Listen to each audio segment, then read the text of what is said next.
Robert Kiyosaki yavutse tariki 8 Mata 1947. Yavukiye muri Hilo muri leta ya Hawaii muri USA. Yavutse mu muryango w'Abanyamerika bakomoka mu Buyapani, Japanese Americans. Ise yitwa Ralph Kiyosaki, yari umuyobozi mu rwego rw'uburezi muri Hawaii, naho nyina yari umwarimu akaba umuforomo.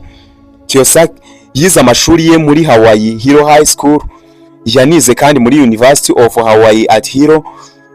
Yanize kandi muri USA Merchant Marine Academy, aho Kiyosaki ari umwanditsi w'ibitabo by'ubukungu Financial Education, ari umushoramari, akaba umwigisha w'imicungire y'amafaranga, akaba azwi cyane ku mushinga Rich Daddy Company, azwi cyane kandi no ku gitabo Rich Daddy Poor Daddy gisobanura uko abantu bakwiye kumenya ishoramari ndetse n'imari. Aricyo ni nyine nahoze nsobanura haruguru. Naho nge na Fiston Uwimana, aho ubumenyi buhindura ubuzima. Igitekerezo cyawe kirakenewe. Murakoze cyane.